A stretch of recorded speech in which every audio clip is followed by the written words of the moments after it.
తాగి బండి నడిపితే తప్పు, తాగి ఓటైతే తప్పు కాదేంట్రా? ఎదవ సో చెప్తున్నావు, ఎదవన్నారు ఎదవా? తాగి బండి నడిపితాడు ఒక్కడే పోతాడరా, అదే తాగి ఓటైతే ఆడితో పాటు అందరం పోతాం. అందుకే ఈసారి నుండి పోలింగ్ బూతుల్లో కూడా బ్రీత్ అనలైజర్లు పెట్టి రీడింగ్ కి దొరికినట్టు రోడ్డు మీద గంటే అప్పుడు గానీ వాళ్ళ పంచిన మందు వీళ్ళు తాగడం మానరు, వాళ్ళ మందు తాగి వీళ్ళు ఓటేయడం మానరు. అప్పుడు గానీ మా దేశం బాగుపడదు. ఆ సర్లే గానీ మీ దేశం అమెరికాలో అన్నం దొరుకుతున్నారా? వెంటనే 10 బ్యాగులు బియ్యం తెచ్చి స్టాక్ పెట్టేశా. అమ్మా మనోళ్ళు అమలాపురంలో ఉన్న అమెరికాలో ఉన్న ఓటేరా బాబు. దొరకట్లేదంటే చాలు దండయాత్ర చేసేసి మరి స్టోర్ల మీద పడిపోయి స్టాక్ మొత్తం తెచ్చి ఇంట్లో స్టోర్ చేస్తారు. వాళ్ళేమో రేట్లు పెంచేస్తారు. పెంచేశారా? మీరు అక్కడ సంపాదించింది అక్కడే ఇచ్చేస్తారు. ఏమండి మా చిట్టి బంగారం గడి పెళ్లికి బంగారం కొనాలి, అకౌంట్ లో ఎంత ఉంది? కొనకపోతే పుట్టింటికి పోయి 498 కేసు పెడతా, నీ పరువు పోయింది. మన పెళ్ళయిన దగ్గర నుండి బంగారం కొంటానే ఉన్నానే నీ అమ్మ కడుపు మాడ. ఒక్క నా పుట్టినరోజుకి తప్ప మన కొంపలో ఉన్న వాళ్ళందరూ పుట్టినరోజులకి, పెళ్లిళ్ళకి, ఫంక్షన్లకి, పండగలకి, పూజలకి, వ్రతాలకి, ఇవి కాక లేడీస్ డేలు, ఉమెన్స్ డేలు, వ్యాలంటైన్స్ డేలు అన్ని సరిపోక సర్ప్రైజ్ గిఫ్ట్లు. ఇంకెంత బంగారం కొనాలి నేను?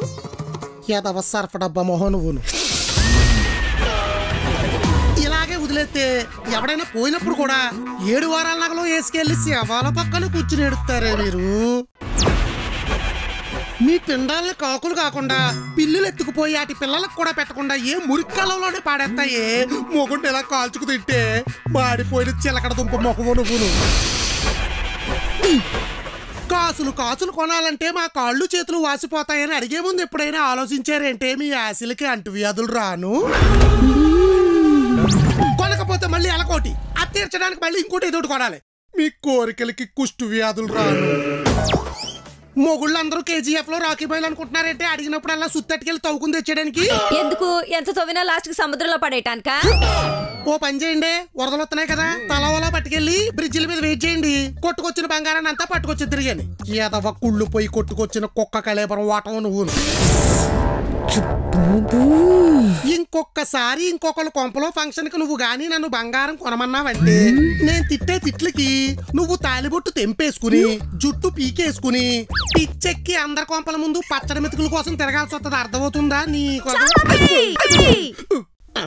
గట్టి లాగిస్తున్నా.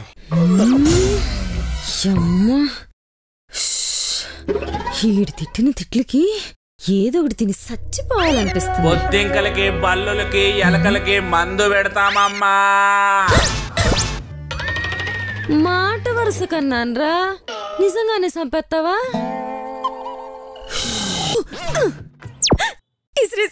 అదేంటే యూటర్న్ తీసుకుంటోంది? ఏమే నేను బయటికి వెళ్తా. లక్కీగా దాటేసింది. మళ్ళీ వచ్చింది, మళ్ళీ యూటర్న్ తీసుకుంది. ఈసారి వచ్చినప్పుడు పట్టేసుకోయే.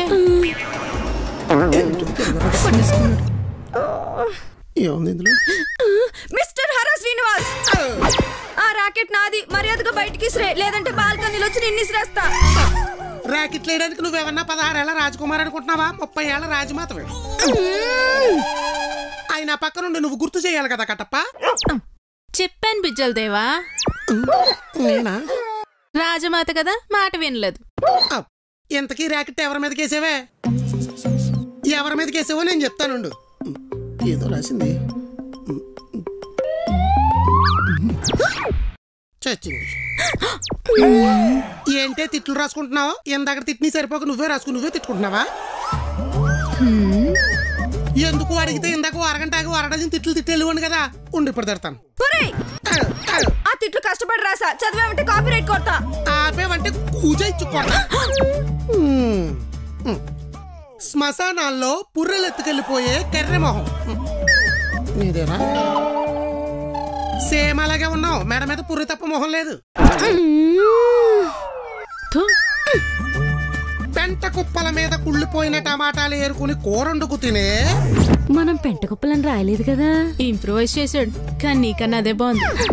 రాకెట్ యూటర్న్ తీసుకున్నప్పుడే అనుకున్నానే తిట్లని యూటర్న్ అయిపోతాయని. నువ్వు ఇంకా లేట్ చేయకు, బ్యాలెన్స్ తిట్లను కూడా బూతుల కింద మార్చేస్తాడు.